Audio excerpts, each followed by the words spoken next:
Friday recap. Hmm. Got a feeling this thing is not going to load.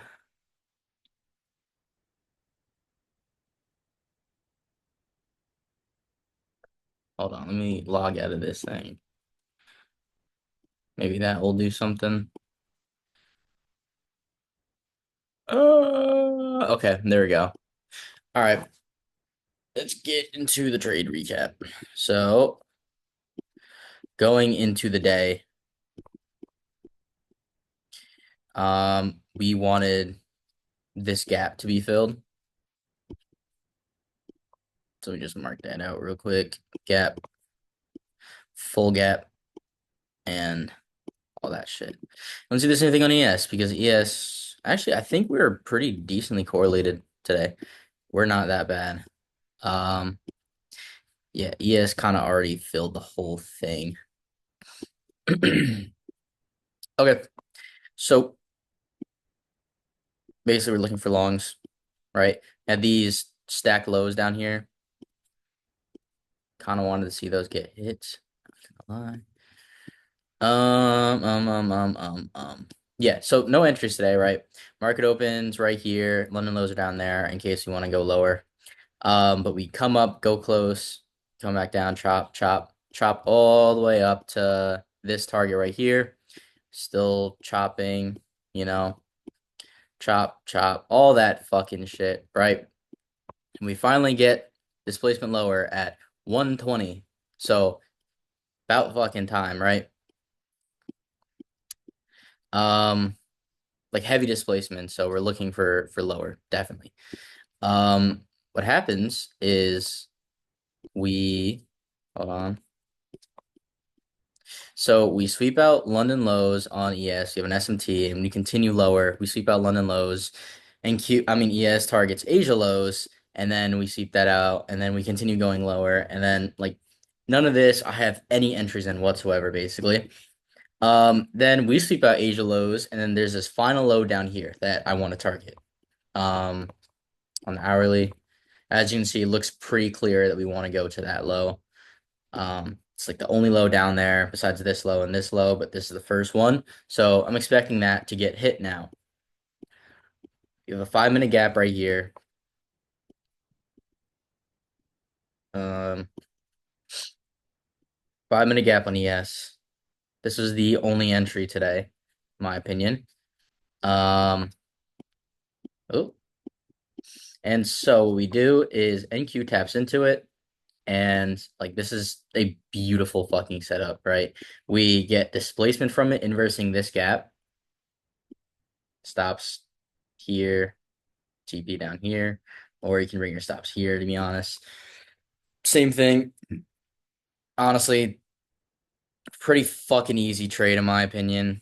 Um, I got back from class at 2:58, I want to say. I want to see when this trade was. Yeah. So I got back when we were tapping into this gap. And so I didn't really have enough time. I had everything set up, but I didn't have enough time to like really make sure I wasn't making a dumbass decision because it was only in the charts for 2 minutes. And were we really going down to that low? That's what I was thinking. I did think we were, but I didn't have my usual, 10 minutes before market open, or just like viewing it constantly, like watching to see where price is going. Like I thought the draw on liquidity was there, but I just didn't trust that I would get it like that fast. And honestly, I should because it's really not that hard. I can probably map out everything I need in like 2 minutes, and that's all I needed for this. But I'm perfectly fine with that. Literally the only thing that like skied me out, which should not have skied me out whatsoever, was this 2 minute gap right here.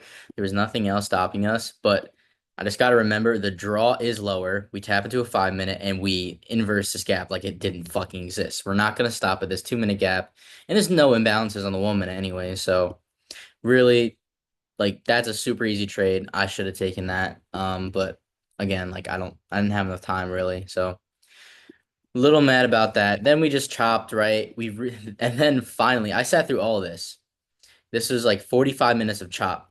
We finally retraced to another 5 minute gap, or this is the premium 3 minute gap. Retrace everything. And then we start chopping right here. So there's no clean inverse, like this, we get a V shape. This, there's just chop, there's nothing to really take there. And we don't even sweep out those lows. So absolutely cooked price action. That was the one clean trade right here. And it was just unfortunate timing when I got back. And yeah. And oh my God, am I feeling so much fucking FOMO, bro? Because I started the week off, 200 on my account. Now I'm back, only 200 on my accounts.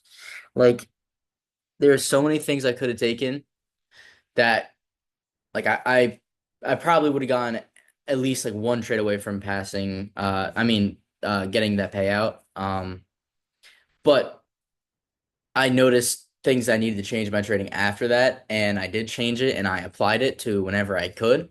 And every single time there was a setup, it just so happened to be an unfortunate time where I couldn't take it because um honestly, all of these setups that have been happening have been at the macro times, and my classes end 5 minutes into the macro.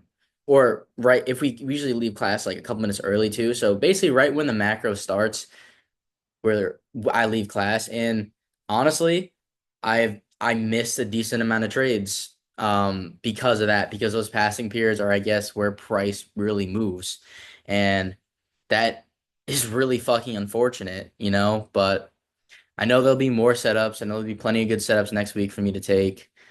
Obviously, the January price action has been absolutely ass, but then again, from starting at the beginning of January to the end, I am up 200 on each account. That's not good. Um, that is like one RR in a month. That is terrible. So I figured out the works that I need to switch out whatever 5 minute inverses I'm taking now, and I'm also taking this 5 minute gap displacement from it confirmation. But like it's just all the setups that have happened because there hasn't been too many, have just been like times where I couldn't be on the charts. And that's fine, but like bro, I'm spending so much time on the charts, and then like quite literally the half an hour break that I take in between is when the fucking setups happen. So does that shit piss me off? Yeah, it does, like crazy. You have no idea, but it is what it is.